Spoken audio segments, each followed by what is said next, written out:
15. Then answered Eliphaz the Temanite, and said, Should a wise man utter vain knowledge, and fill his belly with the east wind? Should he reason with unprofitable talk, or with speeches wherewith he can do no good?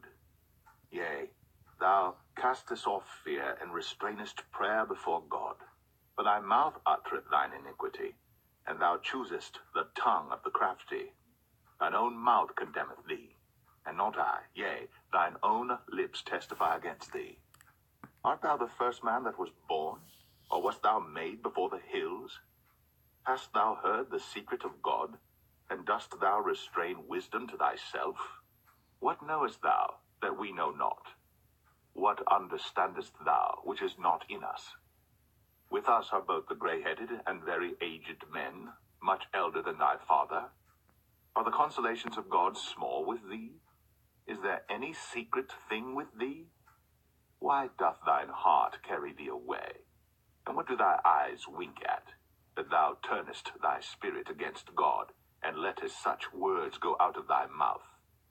What is man that he should be clean, and he which is born of a woman that he should be righteous?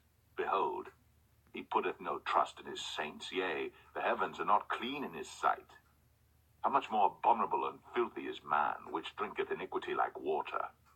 I will show thee, hear me, and that which I have seen I will declare, which wise men have told from their fathers, and have not hid it, unto whom alone the earth was given, and no stranger passed among them. The wicked man travaileth with pain all his days, and the number of years is hidden to the oppressor. A dreadful sound is in his ears. In prosperity the destroyer shall come upon him. He believeth not that he shall return out of darkness, and he is waited for of the sword. He wandereth abroad for bread, saying, Where is it? He knoweth that the day of darkness is ready at his hand. Trouble and anguish shall make him afraid. They shall prevail against him as a king ready to the battle. For he stretcheth out his hand against God, and strengtheneth himself against the Almighty. He runneth upon him, even on his neck, upon the thick bosses of his bucklers, because he covereth his face with his fatness, and maketh collops of fat on his flanks. And he dwelleth in desolate cities, and in houses which no man inhabiteth, which are ready to become heaps.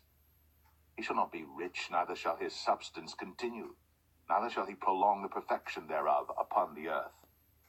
He shall not depart out of darkness. The flame shall dry up his branches, and by the breath of his mouth shall he go away. Let not him that is deceived trust in vanity, for vanity shall be his recompense. It shall be accomplished before his time, and his branch shall not be green. He shall shake off his unripe grape as the vine, and shall cast off his flower as the olive. For the congregation of hypocrites shall be desolate, and fire shall consume the tabernacles of bribery.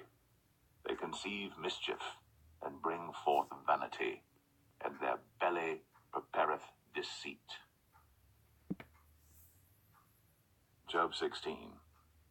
Then Job answered and said, I've heard many such things. Miserable comforters are ye all. Shall vain words have an end, or what emboldeneth thee that thou answerest? I also could speak as ye do. If your soul were in my soul's stead, I could heap up words against you, and shake mine head at you. But I would strengthen you with my mouth, and the moving of my lips should assuage your grief.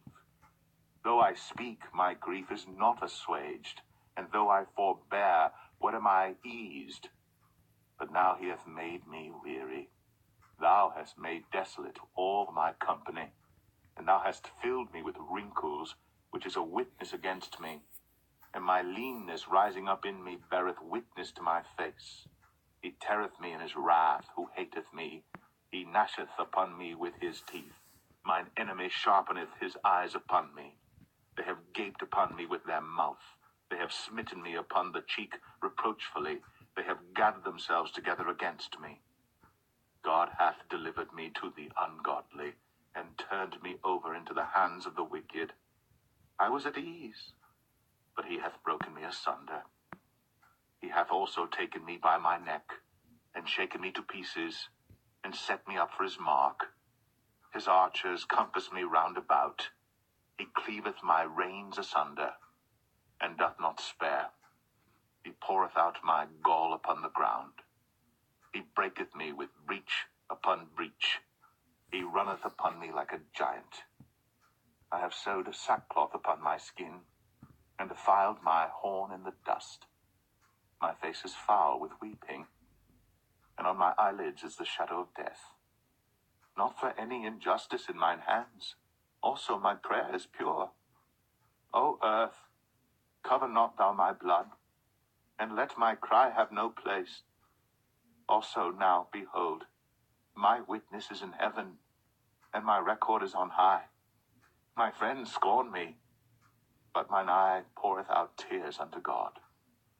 Oh, that one might plead for a man with God as a man pleadeth for his neighbor. When a few years are come, then I shall go the way whence I shall not return.